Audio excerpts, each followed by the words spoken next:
Hi, this is Paul. I'm recording this on Friday. I just finished recording my introduction to the book of Revelation, Revelation chapter 1 for Rough Draft for Sunday. If you haven't listened to that, yeah, we're living in a very apocalyptic age. And part of that apocalyptic age was I woke up this morning. I kind of slept in because my wife doesn't have to get up early to go to school anymore. And I opened up my computer, and what do I hear on the internet? Oh, good, Luke is streaming. And then I hear this.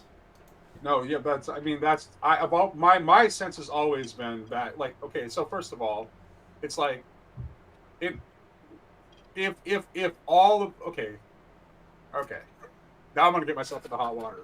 Oh. If all of the nations are going to turn against Israel before the end, which is clearly what the prophecies say, unless you want to strain the meaning of the text, then that means we have to too. Now, for most of my lifetime, the idea that the United States would abandon Israel was unthinkable. Absolute, like, categorically impossible. That's one of the reasons that I doubted the eschatological framework from the church I was brought up in. I thought it was absurd on the face of it. They always tried to. Here's the thing: they would always try to find excuses for why the United States would somehow be the one nation that would stand behind Israel, even though the scriptures clearly say all the nations. So, if it's all the nations, then it has to be us too.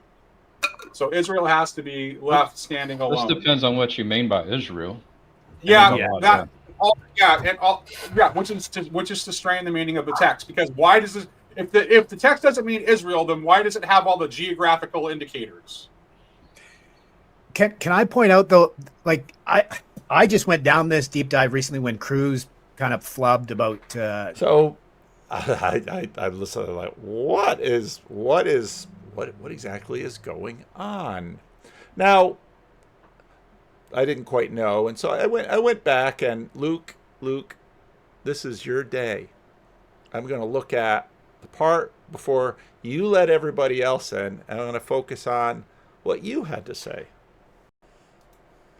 Technology, end times, new world order. Because and these are conversations that were very related to things that were just happening in my estuary group. But like Peter Thiel is basically positing is like these new world order people are going to want these wars to happen and nuclear bombs to happen, and then they're going to posit like, oh, we need the new world order, the one ring to rule them all for the safetyism, right? The value of safetyism to keep us all alive,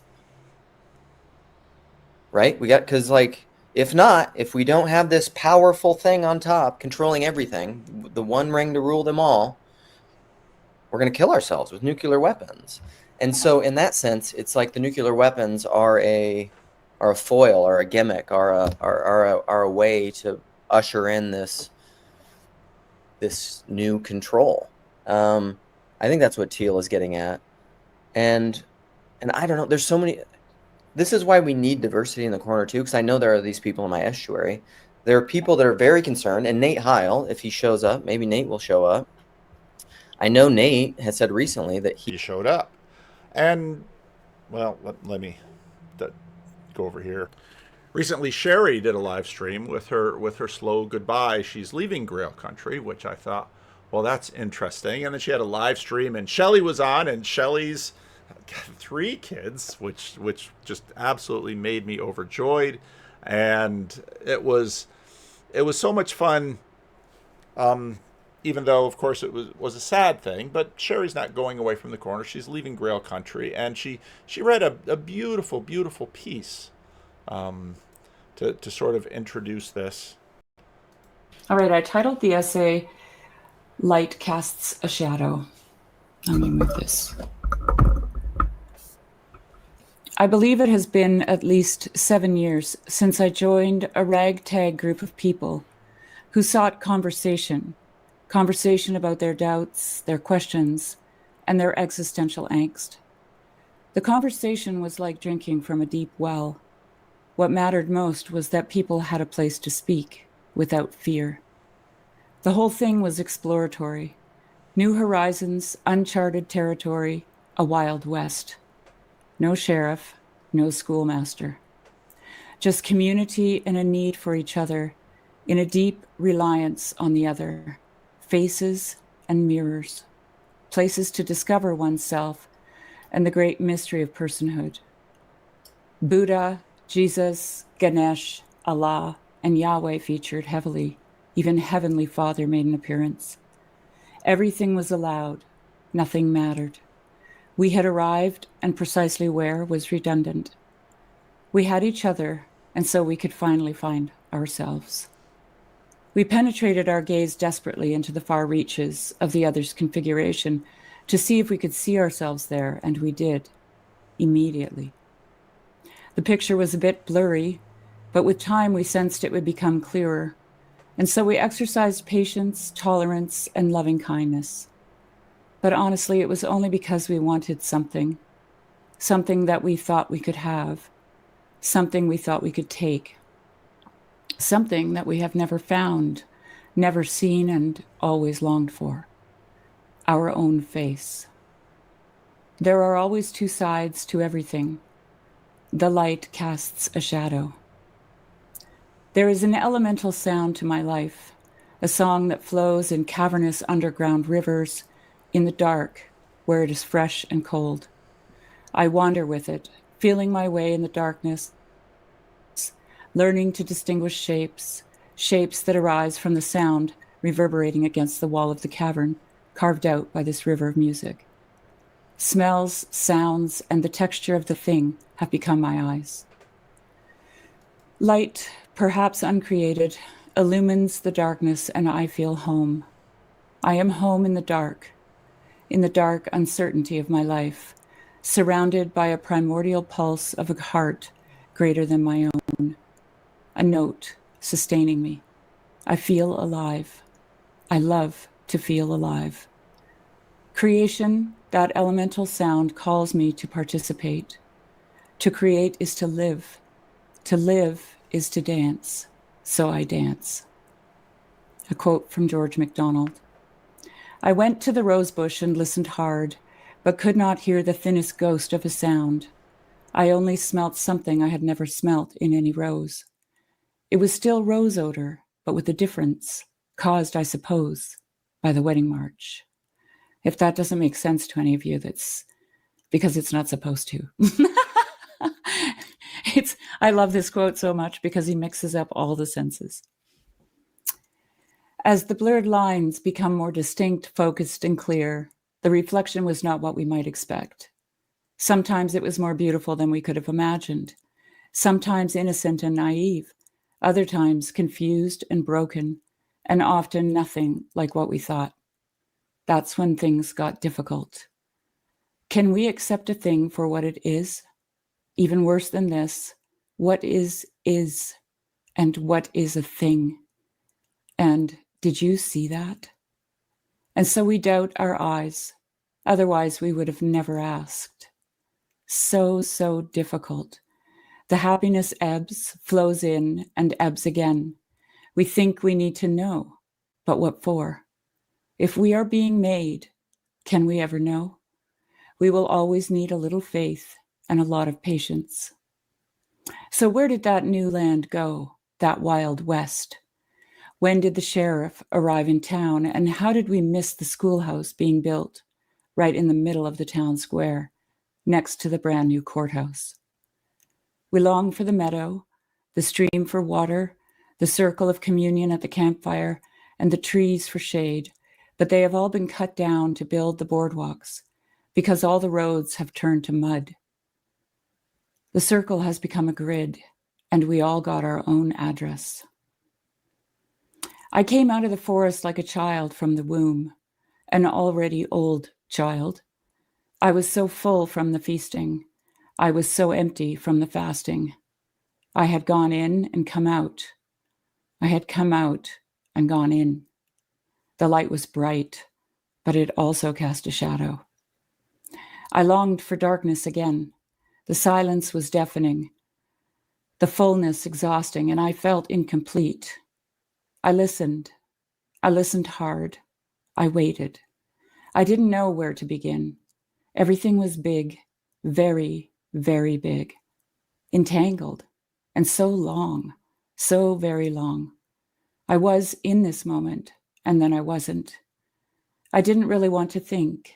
I wanted to feel. And then a poem that I wrote. Reaching across the tops, barely touching in places, in other places entangled. Greening branches hide those who have given up. Living and dying together, crisscrossing. New shoots wind up in a spiral formation, seeking the light, following the sun. Beneath, the road lay naked, littered with deadwood, stretched out, inviting, beckoning. And a quote from George MacDonald. And this is from Lilith. I rose and went among the apparitions, eager to understand something of their being and belongings. Were they souls, or were they and their rhythmic motions but phantasms of what had been? By look nor by gesture, not by the slightest break in the measure did they show themselves aware of me. I was not present to them. How much were they in relation to each other? Surely they saw their companions as I saw them. Or was each only dreaming itself and the rest? Did they know each how they appeared to the others? A death with living eyes? Had they used their faces, not for communion? Had they used their faces, not for communication, not to utter thought and feeling, not to share existence with their neighbors, but to appear what they wished to appear and conceal what they were? And having made their faces masks, were they therefore deprived of those masks and condemned to go without faces until they repented? Unquote. Wouldn't that be something? Repentance? Metanoia? I saw masks. It's been a long time coming, these words, I mean. I had to be sure of them, and so I waited, and I'm still not sure of them. But they want out now, so I will let them out and pray for forgiveness. They will be the reason for my repentance. I will subjugate myself to them for my salvation. I have loved every minute of being part of this community of Grail Country. I have breathed it in and breathed it out. I love all the faces, so many beautiful faces. So much of God in you all that it feels a bit like heaven, and sometimes hell. I thank each of you for believing in me. I had lost faith in myself. I have been redeemed by you. You saved me from the deafening silence and the emptiness of the fasting. I have been undone and reborn here. I've never been one to keep up with politics or cultural trends.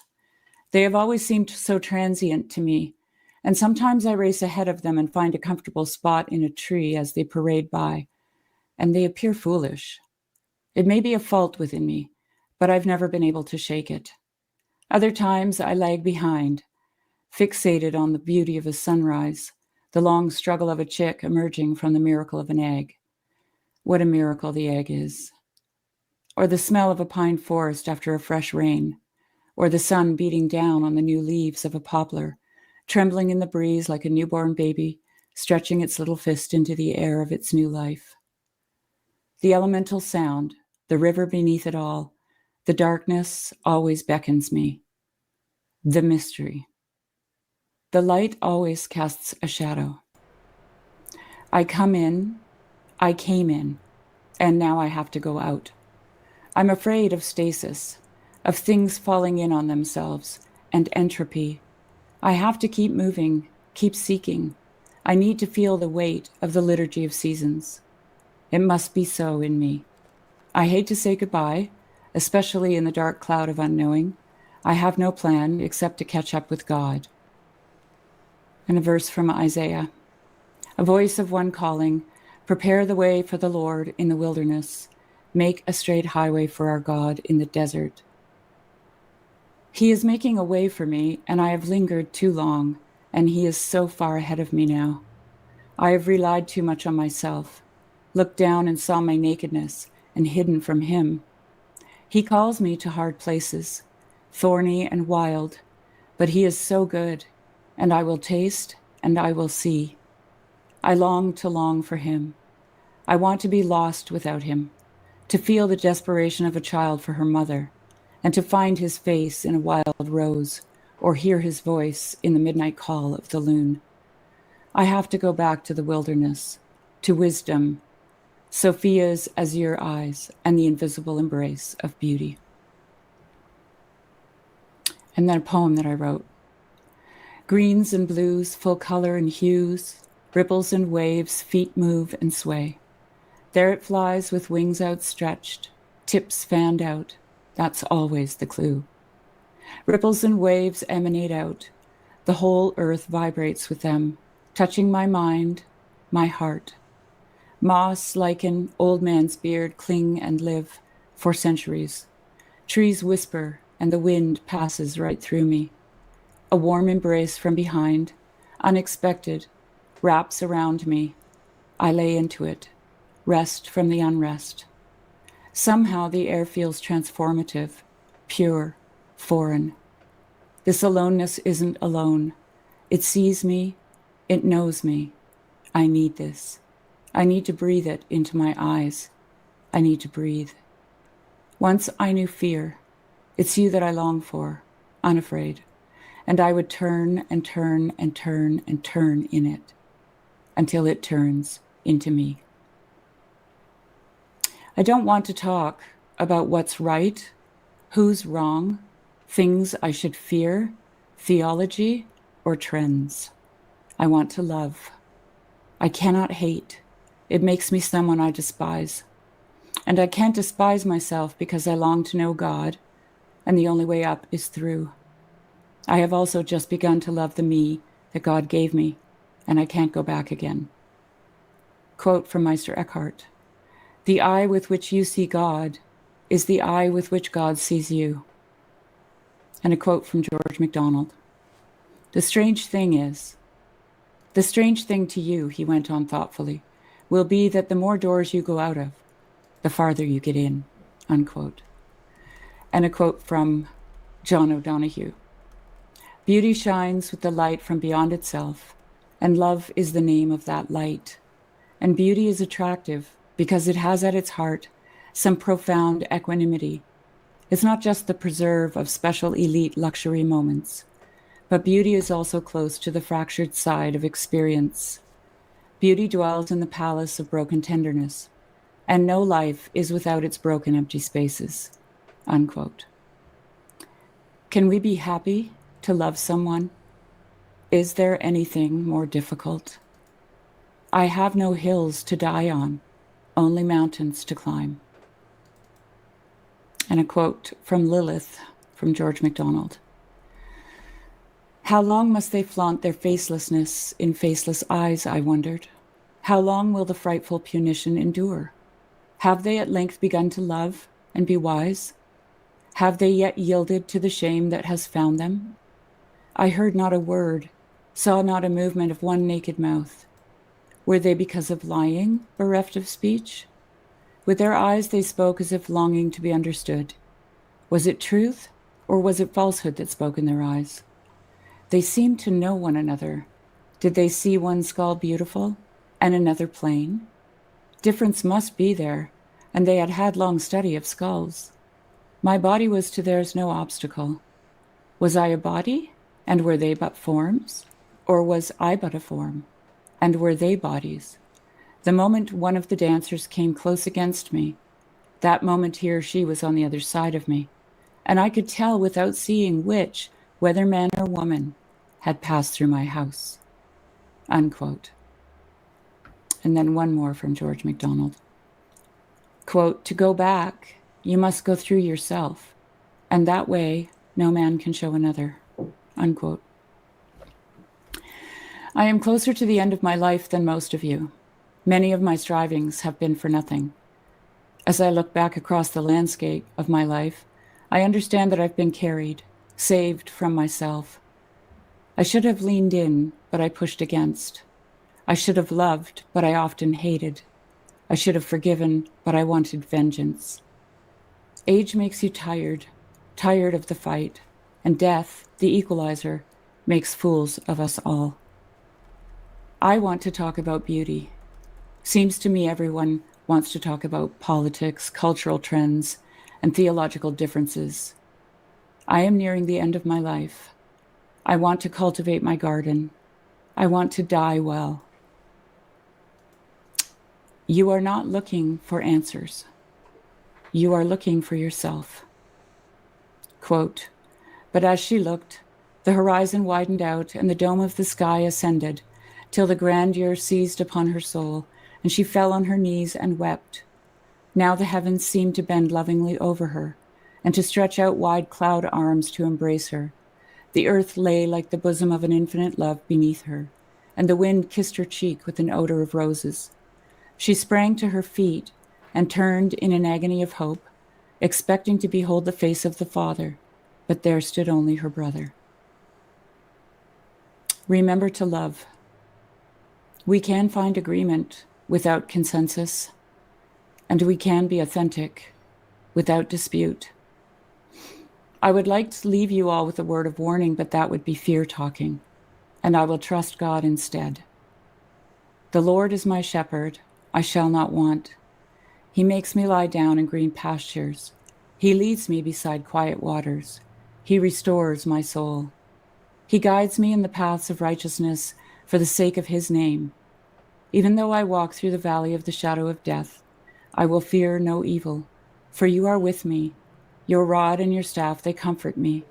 You prepare a table before me in the presence of my enemies. You anoint my head with oil. My cup overflows. Surely goodness and mercy will follow me all the days of my life, and I will dwell in the house of the Lord forever. I want to make the word come alive. I want to be the word. There is something about the presence of the absence of the person that allows for the Spirit. I will be absent from you, but you will also be absent from me, and I expect the spirit of your words to fall like rain down on me and fly like angels back into the world. Nothing returns void.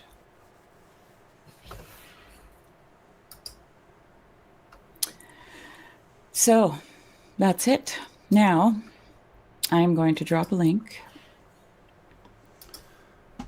Now I know people will be like, well, what does this mean? Now, earlier in the video, she says, I'm leaving Grow Country. I'm not leaving the community. She's going to be at Midwestuary or Southwestuary, or I don't know which one she's going to be at. She's going to continue, but she's leaving Grail Country. She was one of the founders of Grail Country. Now, internet leavings are interesting because that's sort of a surefire way to get lots of views because it draws our attention when someone leaves. And if you go to Sherry and you say, Sherry, why are you leaving? She can just point to this poem. And you might say, but that's why she's leaving. She already told you. Now, what are you looking for from her? When you say, okay, you did all that talking, but I want to know why. Why is it that we can't hear her why? And it's not even in, it's from that big, really beautiful essay that she wrote. Sort of before we knew what we were doing, in April of 2019, Sherry obviously sent me an email or something, and in she came. Hi, Sherry. How are you? I have no idea who you are. Tell me a little bit about yourself. My name is Sherry Suter, and I'm from the interior of British Columbia. I have a farm. We've been kind of self-sustaining for about 22 years, living in Canada. We moved from Switzerland. My husband is Swiss. I'm Canadian. Oh, I'm starting to remember your email. Yeah, yeah. And you know what? It, like, right now I have one of my ewes is lambing. I have sheep. And so it's possible that my husband might have to interrupt us. He's going to keep an eye on her and make sure everything goes okay. But yeah, she had to pick today and now. Yeah. All days. Yeah, it happens. Those animals. So I'll leave the link to that conversation below. You know, that's, for me anyway, it is. Yeah. But Yeah, I thought I'd share a little bit about my journey, how God, worked his way into my life. Okay.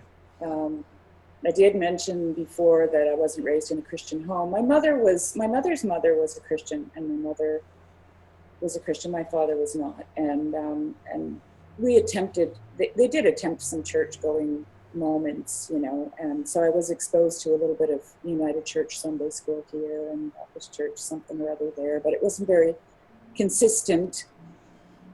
And yeah, so anyway, I was about 14 years old. My father had become a believer, and they started attending church pretty regularly.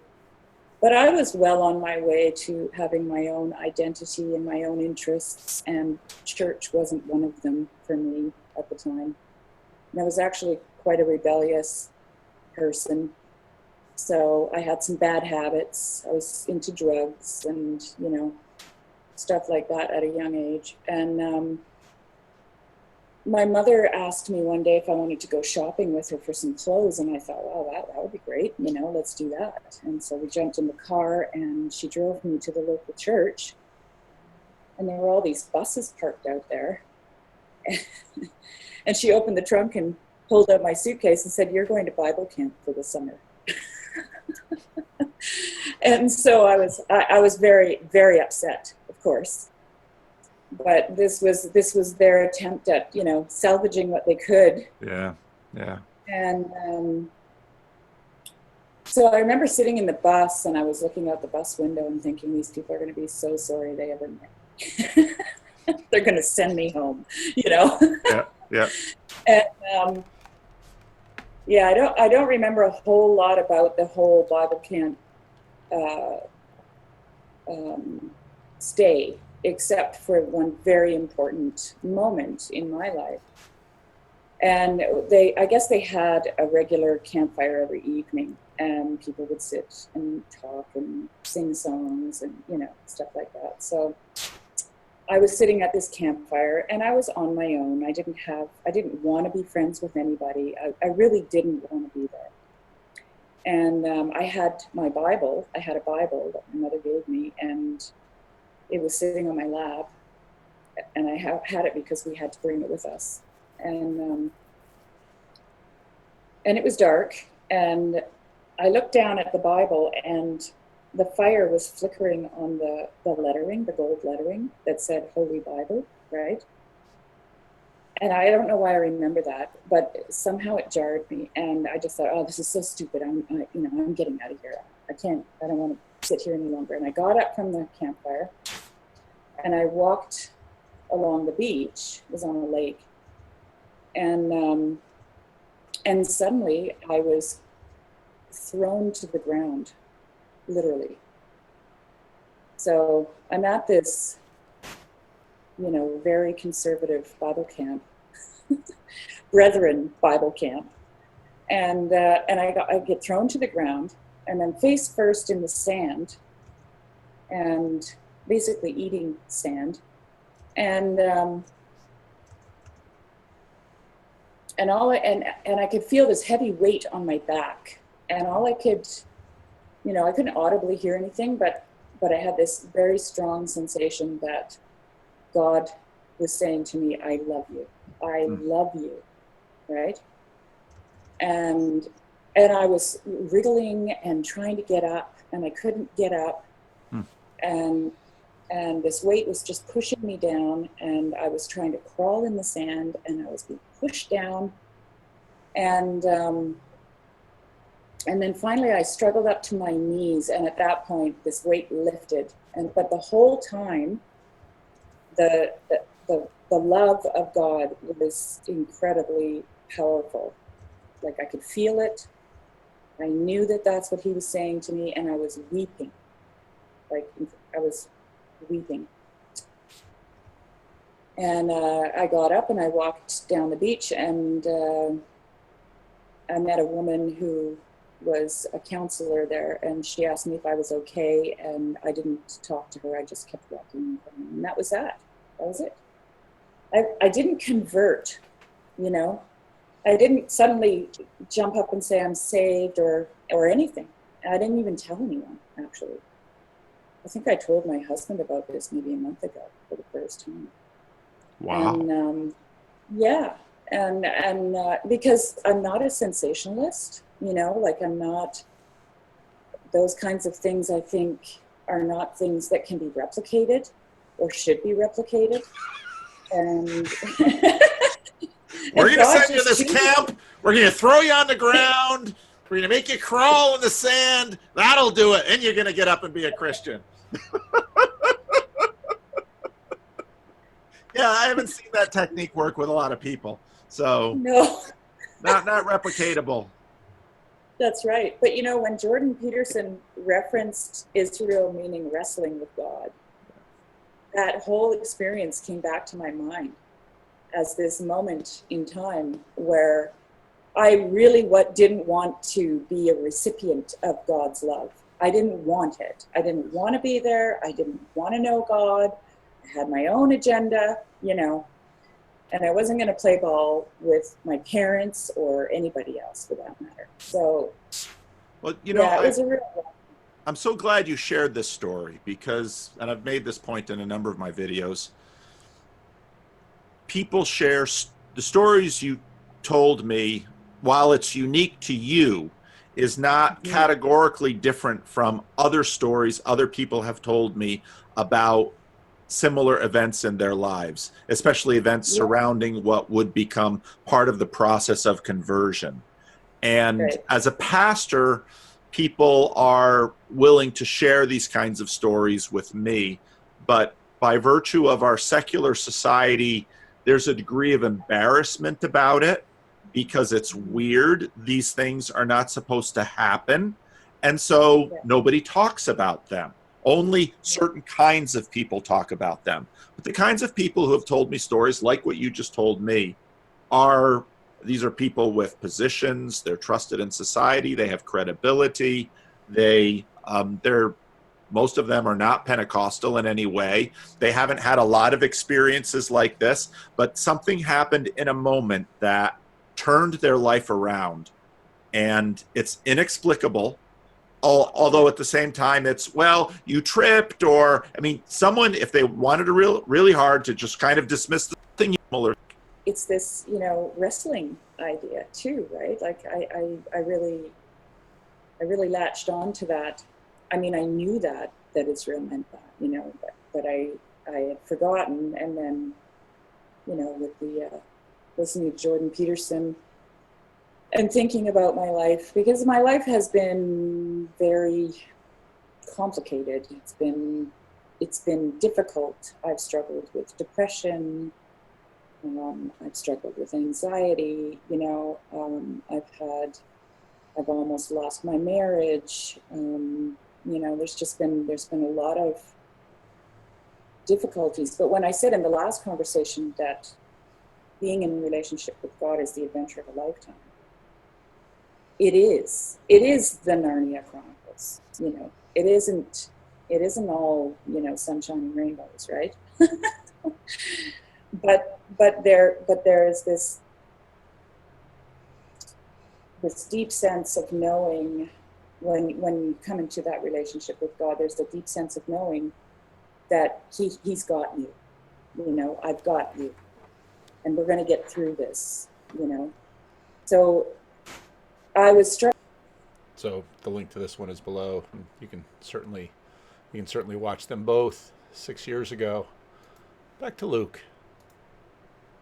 He has fears of the fascistic, woke right, new right, with people like Peter Thiel, who are going to use Rene Girard and very complicated Christian, high-level Christian argumentation for the purpose of Antichrist. Because Nate said once, I don't know if he still thinks that he could see them ousting Trump and putting forward Vance as like the technocratic president of like becoming the Antichrist to lead the New World Order. Listen, now that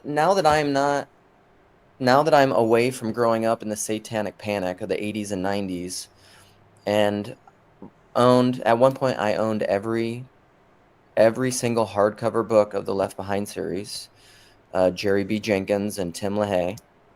Tim LaHaye, right? I read all of them. And they used to play videos at church of like the rapture and the tribulation and revelation, and like there's guillotines and you're gonna, take the mark of the beast so you can buy and trade or else they'll cut off your head. And I used to have nightmares about this stuff all the time. I think I'm kind of past at least I'm not saying like I would be at peace if that sort of thing happened. I have no idea. I'm agnostic about all of it. But I'm not a child anymore where I live in conscious fear of those things. I'm probably too busy and tired to be in fear of those things all the time. But it's so interesting because I went through the period of growing up where I had like existential fear of this stuff because this is what I was being told by primarily my mother and the church and stuff. And then I kind of grew out of it and learned a lot of other things and realized like, oh, this is coming out of some of the history of it and dispensationalism, and oh, there's other perspectives on it, and there's all these different perspectives on Revelation, the end times, and there's like preterists, and there's amillennials, and there's postmillennials, and there's premillennials, and there's a diversity of thought on it. So there's a way of that assuaging angst about it all. And I largely haven't thought about the Book of Revelation at all, outside of the Whitestone name. The Whitestone name is in there. That's the name of my channel. Outside of the doctrine of hell, I haven't really thought about the Book of Revelation as it applies to politics and end times eschatology for a long time. But it feels like all those topics are coming back pretty hot.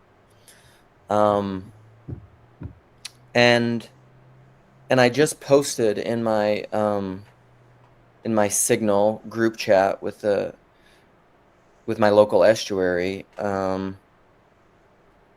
because they were talking about all sorts of things that I'm not really following, mainly because I don't have time and because I guess I'm willing to talk about an estuary, but I'm not going to engage with it, especially in a text-based chat, because I just don't have the bandwidth to do that. But I just posted Matthew 24, like the whole of Matthew 24, which is signs of Christ's return. And there's two verses in particular that stick out to me. One of them is verse 6, "You will be hearing of wars and rumors of wars. See that you are not frightened, for those things must take place, but that is not yet the end." So that's one thing.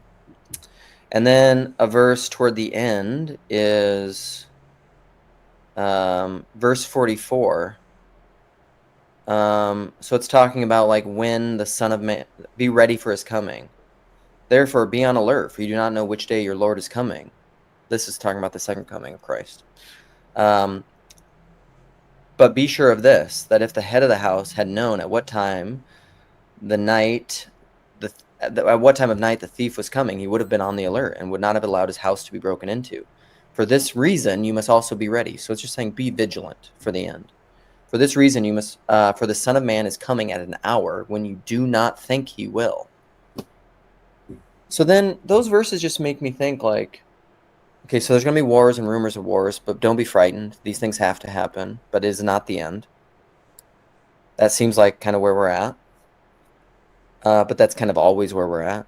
I mean, it seems like there's always wars and rumors of wars, but this feels like a heightened thing. But then it kind of always does, right?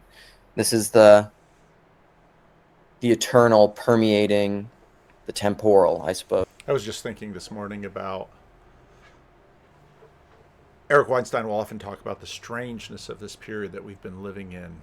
Because if you're living in North America, well, in some ways there's sort of been perpetual wars, but in other ways, our cities haven't been bombed. But if you were living in, just think about the 19th century, it sort of gets kicked off with the French Revolution, the long 19th century. You have the French Revolution, and then you have Napoleon, and you have the end of the Holy Roman Empire, and you have the unification of Germany, and you have the Franco-Prussian War, and then you have the unification of Italy, and then, everything seems to be reaching a peak, and then of course in 1914 you have the cataclysm into World War I, and then you have the Treaty of Versailles, and then you have the Roaring Twenties, and then you have the tumbling of the Great Depression, and then the inferno of the Second World War that ends with the Holocaust in Germany and the incineration of Hiroshima and Nagasaki, and then there's this pause. But then it says, you do not know what hour he's going to come. And then I think of the Sermon on the Mount is don't be anxious, you know. God's going to take care of things. But then, so then, this is one of those religious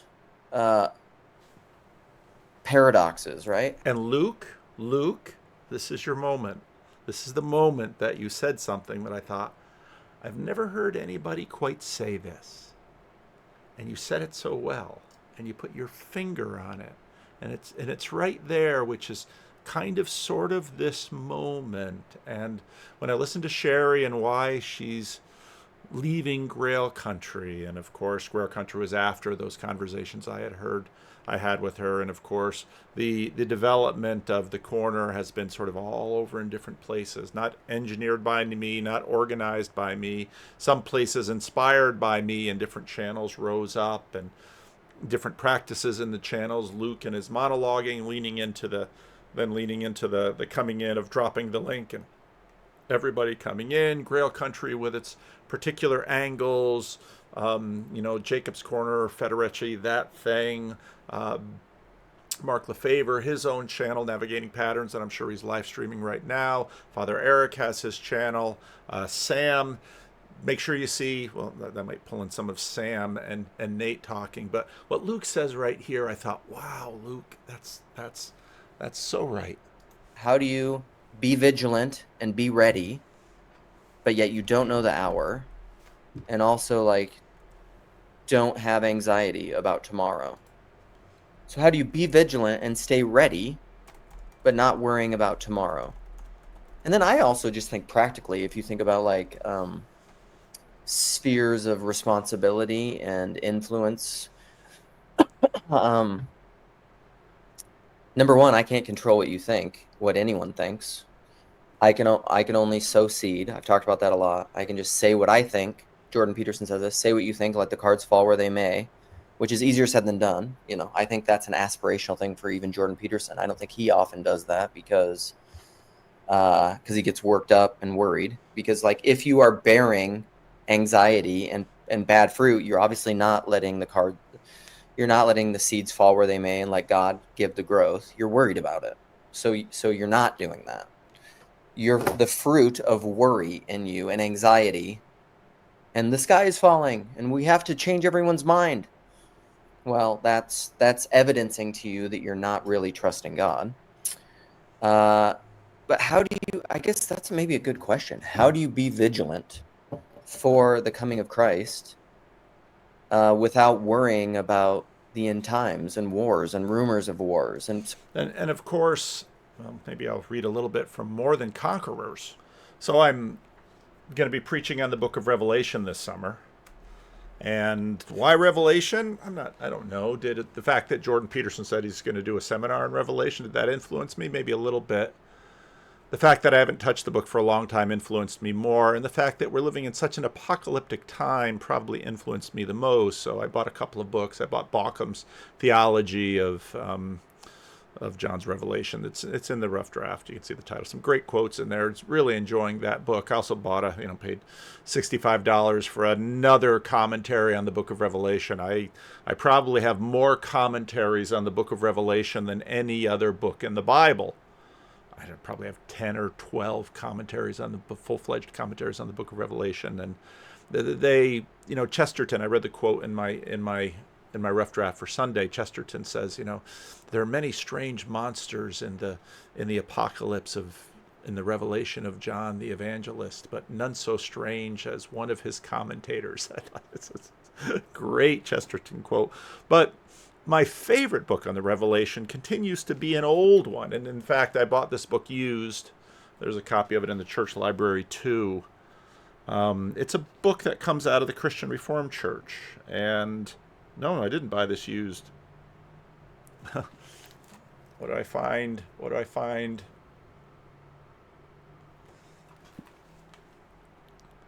Mrs. H. Vanderclay, my grandmother, my Hiram's wife, Grace, those are their English names, bought this book. I thought I bought this book used. No, this grandma bought this book, and I got it out of my father's library after he passed. This is a 5th edition. It was written by Reverend William Hendrickson. He is the grandfather of Don, who was the founder of CRC Voices. There's a preface to the first edition. I'll see if I can find. And it was written in 1949. That same year, in the Rough Draft for Sunday, you'll find a picture of my grandfather and my grandmother and my father, who's about getting ready to go into high school, and his little sister and his little brother as they are just heading off to their church in Lighton, Iowa. Now, at the age of 61, if the light's a little low and the text's a little small, I've got to throw some glasses on. Again, this is copywritten in 1949. On my desk lies a recent published commentary on the apocalypse. It is a very, quote-unquote, interesting book. It views the apocalypse as a kind of history written beforehand. It discovers in this last book of the Bible copious and detailed references to Napoleon, wars in the Balkans, the Great European War of 1914 to 1918. It hadn't been called the First World War yet, because the Second World War hadn't been called the Second World War yet. The German ex-Emperor Wilhelm, Hitler and Mussolini, the NRA, etc. Our verdict? Such and kindred explanation must at once be dismissed. Tell me, dear reader, what good would the suffering and severely persecuted Christians of John's day have derived from specific and detailed predictions concerning European conditions which would prevail some 2,000 years later? A sound interpretation of the apocalypse must take as its starting point the position that the book was intended for believers living in John's day and age. The book owes its origin, at least in part, to contemporary conditions. It is God's answer to the prayers and tears of severely persecuted Christians scattered about the cities of Asia Minor.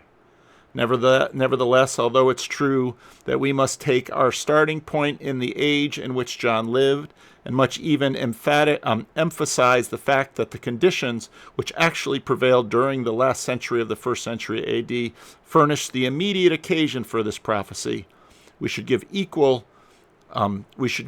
prominence to the fact that this book was intended not only for those who first read it, but for all believers throughout this entire dispensation. We won't leave Luke right here. So what does it mean to be vigilant? I guess what's coming to mind for me initially is pay attention to what you should be paying attention to. Cleaning your room, taking care of your family, Ecclesiastes, working, resting appropriately, taking care of your body, living a hidden life is probably what I would say. Not having some sort of savior complex where you can think you can save the world by becoming great necessarily.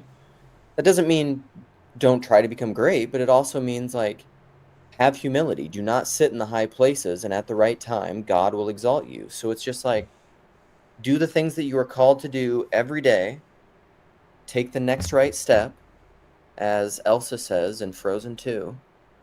And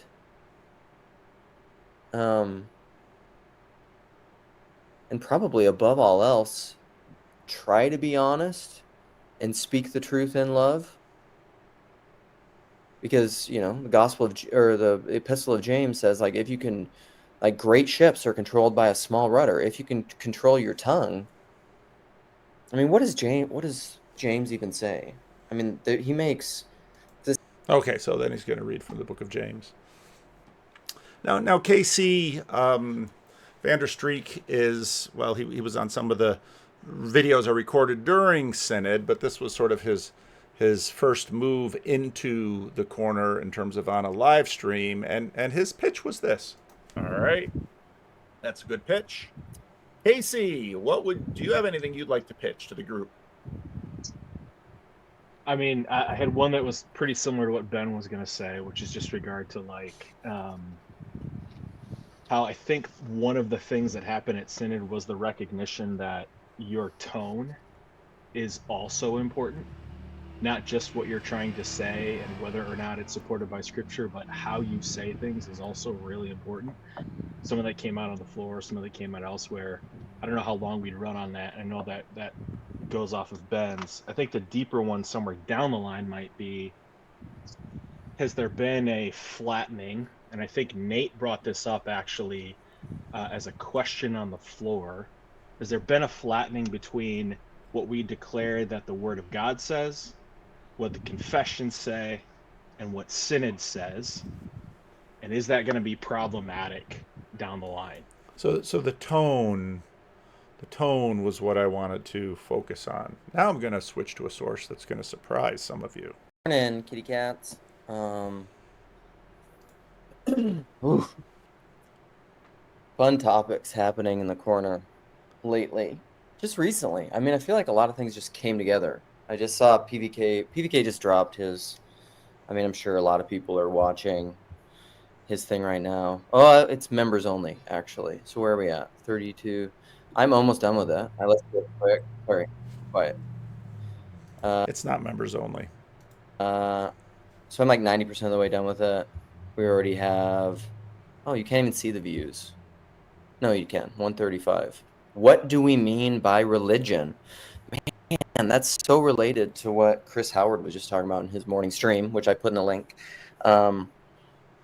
Lorica Ups was in there. Chad was in there. Who else was in there? I was in there, and we were interacting about religion and idolatry and secularity. And so it's funny. It's funny how related all these conversations are. And then recently in my local estuary, we have a group chat, and we've been talking about a lot of these things as well.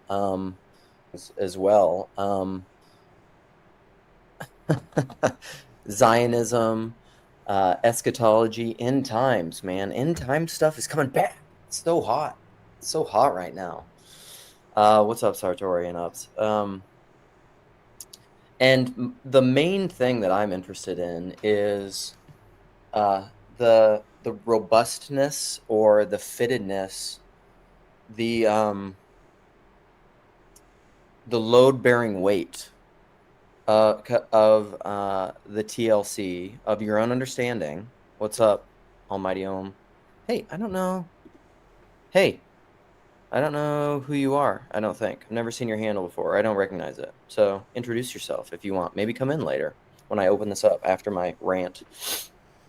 I think the Jordan Peterson sphere, this little corner of your own understanding, this little group of online people and autodidacts and high contrarian, religiously interested, thinking, philosophy-minded type people who don't necessarily fit into easy sincerity culture boxes, one might say. Are we capable of having really complicated conversations? And I think so. I mean, that's a big reason. Oh, sweet. Yeah. Okay. Thank you for introducing yourself. OG Rose. Love that dude. Have not been able to talk to him yet. Someday. It's going to happen. Too busy talking to my peeps, my TLC peeps, my friends. Listen, Daniel, love a lot of your ideas. It's the same with Peter Rollins, but like I don't want to mainly talk to people about ideas. I have to talk to people. I have to talk to persons that I know, and there's got to be an overlap in Venn diagrams. Like you're gonna have to hang out in the places I'm gonna hang out. It's like, and this isn't like saying he has to, but quick aside. But it's just like if okay, enough asides. The main point that the video is entitled is, can this little corner of the internet talk about end times and politics? And that interweaves all of what's going on here. And of all people to leave what I thought, well, he often would leave really sharp comments. One of the very, very few people who's been banned from my comment section. And he says he doesn't know why, but he, in fact, by the end of his comment, will do exactly why he's been banned from the comment section, is MJ himself. I just don't think that TLC is actually built for the kind of super difficult, challenging conversations you're imagining, Luke. It goes against the group's unspoken telos, which isn't truth-seeking, but emotional cohesion. There's something to that. There's something right about that. The top priority is keeping the vibe intact. That's a little cynical. I don't think that's really the top priority but the vibe is important. And then, of course, there'll be the word for the year, the couple of years, because vibe sort of gets at something which is a sort of je ne sais quoi, sort of an understanding. In my video they did on the banner, you sort of had the vibe shift that happens. I'd call it the second movement of the post-war consensus, where the counterculture sort of takes hold and denounces the hypocrisy of the older generation, and now the new vibe shift where I can't find the point right now. The transcript comes out bit by bit as these videos sort of sit in there. But Cedric talked about divorce, and the newer generation, Nate's pitch one, the newer generation saying to the boomers, you failed us. You said all you need is love, and you couldn't even love. You couldn't even love the person you promised to love for the rest of your life. You couldn't even love that person 6, 8, 10, 12 years. Then you broke it off, and you ran a truck through my emotional world. And so this generational movement that's been happening, and so yeah, in that sense, I think MJ is right that it's not sort of answers, it's not sort of propositions, it's sort of a felt thing in community about trust. And what I loved about Sherry's essay or long speech that I played in its entirety, it was very mystical, it was very emotional. And, Sherry's story was very emotional because, well, you get thrown face down into the sand. Well, you can put propositions on that, but that isn't what that means. Well, what does it mean? The top priority is keeping the vibe intact. TLC is, at the end of the day, PVK's emotional regulation device. I'm regulating your emotions, or I'm trying to regulate my own through you. That's, of course, always where MJ goes with this kind of thing. The space reflects his inner world, not just intellectually, but emotionally. People aren't just drawn to the ideas he explores, they're drawn to the emotional tone he sets. I think that's a lot of truth. And I think that's part of what, let's go somewhere else now. And I today are going to talk about liberalism as a political concept, sort of where it came from, what's valuable about it. I actually had a conversation with Dr. Jim pretty recently on a similar subject. We talked about a bunch of things, but we did cover the importance of political liberalism in that as well. And I think the occasion for this is that liberalism seems to be under threat or under question, under suspicion in a lot of different parts of our corner of the internet or related channels slightly beyond it that a lot of our people watch.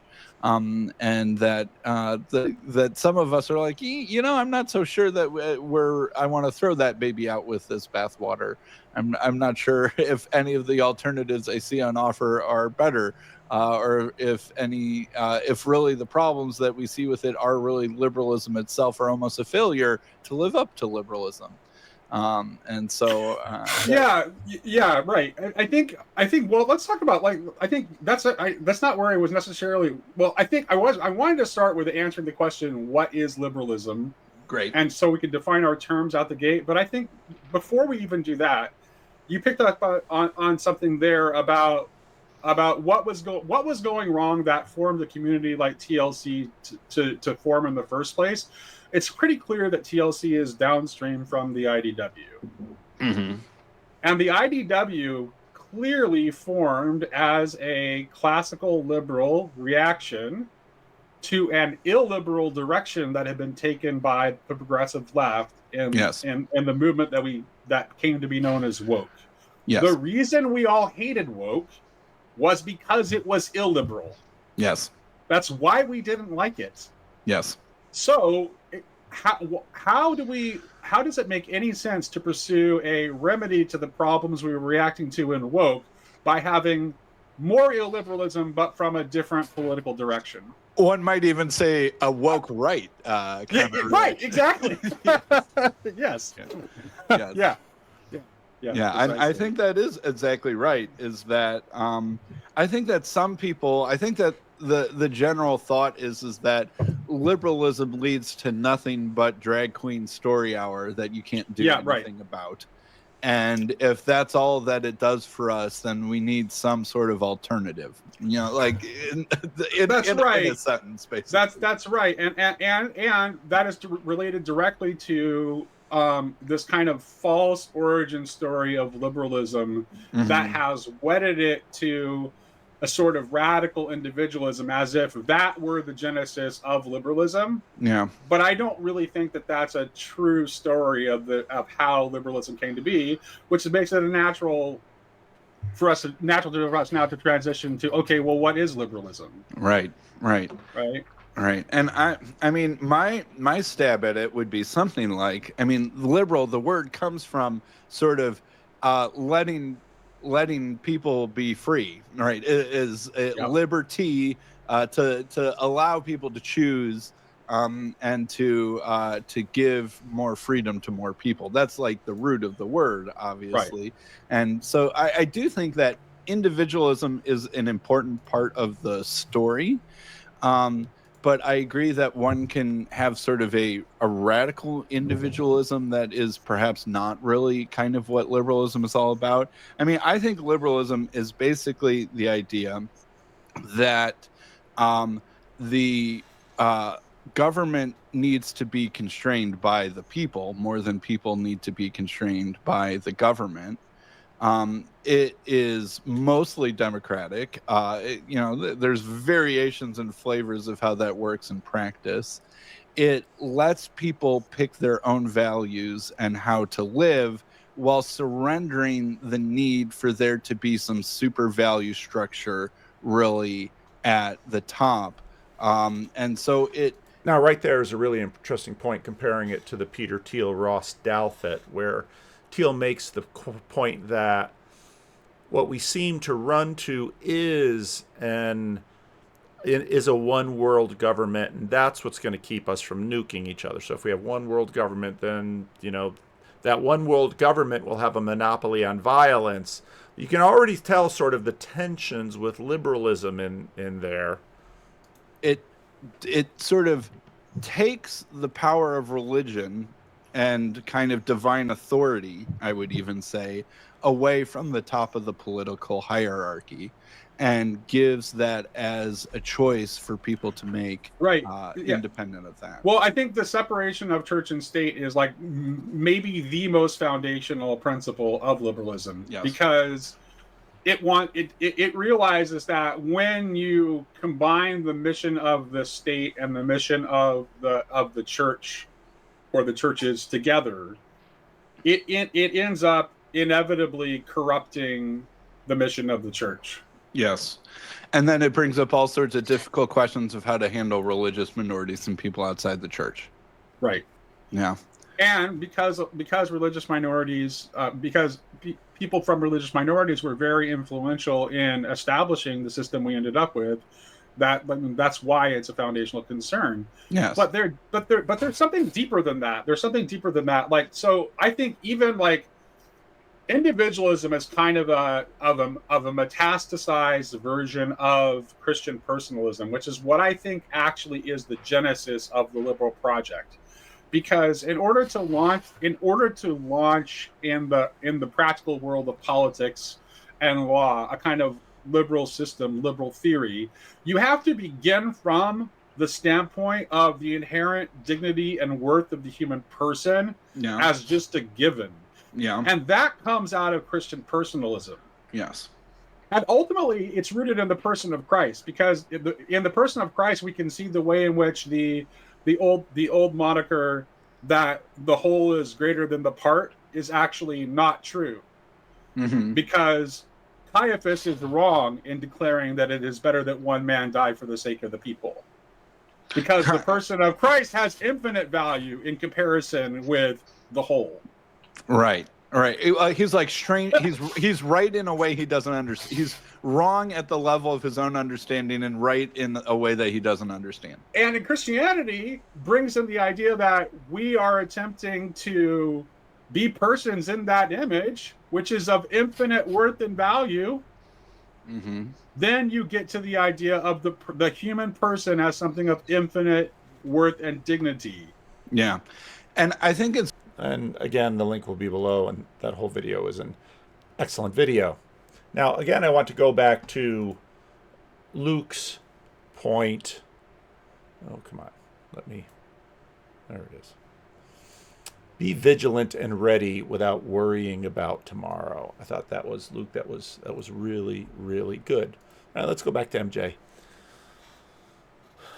What often gets called openness in TLC is really just a performance of disagreement.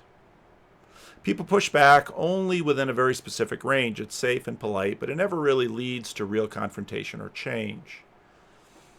Conversations get processed, but they never get resolved. And that's the point. The conversation, with a Z,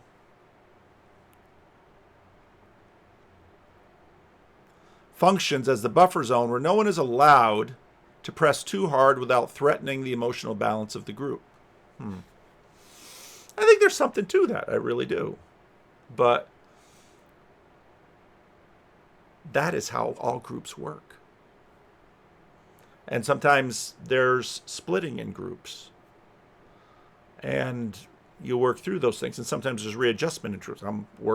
My denomination is working through a split right now that's going on. And that's where what's going on in the CRC and what's going on in the corner, they vibe. That's why guys like Jacob Federecci and Mark Lefevre and myself are pushed to the boundaries.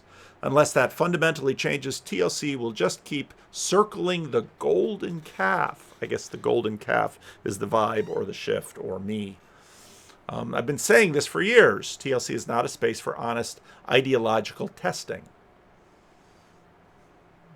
It'd be testing within limits. And I think that's sort of the case of liberalism too, because liberalism, you've got the monopoly on violence, monopoly. The government has a monopoly on violence, and that there are parameters. You can hate your neighbor, you can call them bad words, you can say what you want about their religion or their mama and combat boots. I mean, you can do with anything, but you may not burn their house down. And so there's something about that. It's a container for shared anxiety cloaked in the language of dialogue and nuance. Yeah, there's certainly a lot of that. And whether something threatens the group emotional narrative, especially the idea that we are the kind of people who can disagree well, the antibodies kick in and find a way to neutralize the threat. That's the irony. The one thing you aren't allowed to do is question the group's supposed openness. And yet you've done it. And I say, yeah, but I was banned from your channel. You weren't banned from my channel for questioning the group's openness. Be vigilant and ready without worrying about tomorrow. That's Luke really put his finger on something there, that there's this non-anxious vigilance that the Christians are told to master. And that happens when liberalism is under threat. And it happens when there are wars and rumors of wars. Luke, it was just so good and so brilliant. And of course, I know you got it from the Bible, but nobody ever sort of put it that way before. Disagreement is tolerated only if it remains abstract and non-threatening.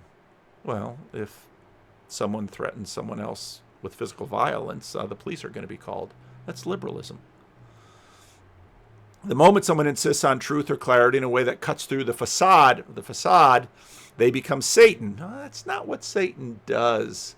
Satan doesn't work like that. That's what happened to me. My original account was blocked on PVK's channel without warning or explanation. Well, we had talked plenty about your behavior. Then my second account was blocked shortly after it. Well, why, if your account was blocked, did you go in with the second account? I didn't know what was happening. Yeah, you're a pretty sharp guy. Here's the crux. Sorry. Shortly to protect someone else, but really it was just about protecting PVK's fragile ego. If you would talk to my wife, my wife so often would really love me to have an ego that was just a bit more fragile. That's what my church sometimes.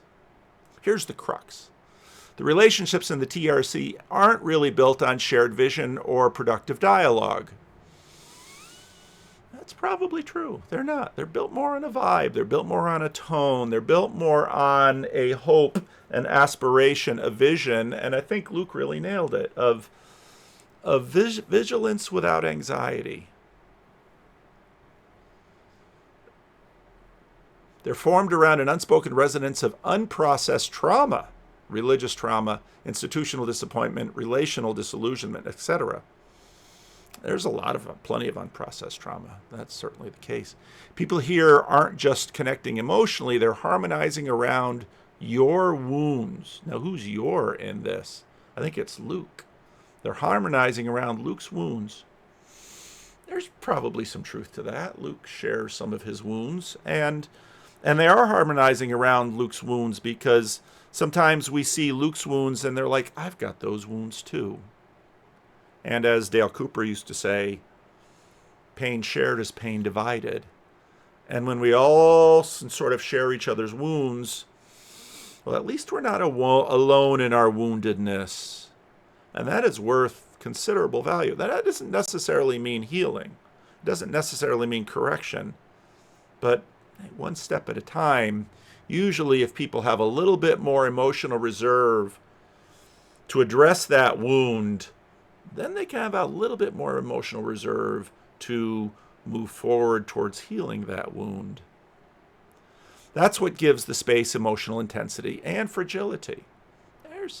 You cannot have emotions without a degree of fragility and vulnerability. That's, as Mark Lefebvre said, and he put his finger right on it back in the day, that's the intimacy crisis. So we are dealing with the meaning crisis, and we are dealing with the intimacy crisis. The real confrontation that needs to happen in the TLC, there's a real confrontation that needs to happen. Well, MJ, you've been plying this confrontation for years now in your comments, and so this is what's going to happen. Because you somehow know, you alone know, and you alone know our sin, and you alone know exactly what's wrong with us, and you alone are the one who can see through, and you alone. It's not Calvinism versus Unitarianism or what have you. It's the deep confrontation no one wants to get near, the one where you have to face your own trauma instead of running away from it through intellectual and relational escapism. Well, Luke's pretty sure it's not intellectual escapism. If you've listened to Luke much, and MJ, I don't know if he's really listened, but he certainly played some videos and left some comments. Luke is not going to get into intellectual escapism. Relational escapism? What does that look like in terms of confrontation? Because if anything, part of the reason we run from each other and part of the reason we hide behind MJ 2022 or something like that, part of the reason we stay in the lurk, part of the reason why we don't share our face, part of the reason why we don't show up with any kind of real vulnerability or skin in the game, it's because and it's not necessarily the confrontation, because when people confront each other, I've seen this plenty of times as pastors, people have impressive and immense self-defense, and MJ is talking about mine, and I'm sure there's some truth to what he has to say. But the direct assault, that's the one that we can usually see coming, and that's the one that we can usually defend against. And that's the reason we hide, because hiding is the easiest way to avoid it. So Luke, I wouldn't kid yourself. Now we come to it. Here we go. Those hard conversations for the sake of heaven are not, for the sake of heaven. So winning the conversation is what gains us heaven. That's how it works. And again, why on earth did I spend so much time playing Sherry's talk? And then did I point to Sherry's old videos? Because if there, besides myself, if there is an emotional center to much of the TLC, it's Sherry. Just watch the rest of that video where she's meeting with Shelley and with others. People love Sherry in this corner. They love her. They love her because she's vulnerable. They love her because she shares. They love her because she puts herself out there. They love her because she dares to be intimate with them in an appropriate way through these screens. And she sets a tone. And what I can discern, if I have to give a summary why she's leaving Grail Country but not leaving the corner, I think is tone. And fair enough. And I think the rest of Grail Country understands, and they will bless her. And now you might say, well, this is escapism, that we should somehow put Sherry into a corner and we should confront her and we should deal with her trauma. I work with people all the time with trauma. And I see a lot of people who have a direct approach. I know how we can fix this person. Let's hold them down and say strong words and do certain things and by a strong hand. Now in Sherry's story, God did that. But if you listen to Sherry's story, that happens at 14. And that was a weird thing. And she didn't tell her husband till like a month before she shared it on the channel. It's probably something that had been in the back of her mind that she was thinking about. And if you read Lewis's The Horse and His Boy, Lewis gets into those traumas. And the thing about how God works is sometimes God can be large and in charge and really confront forcefully and in face. But often he's quiet and patient. God uses lots of tones, but tone is something in his playbook. Be vigilant and ready without worrying about tomorrow. You cannot have a space that prioritizes emotional safety. I'm not sure opening a web browser and using your real name and speaking in a very unfiltered way about what you think and what you feel is emotionally safe.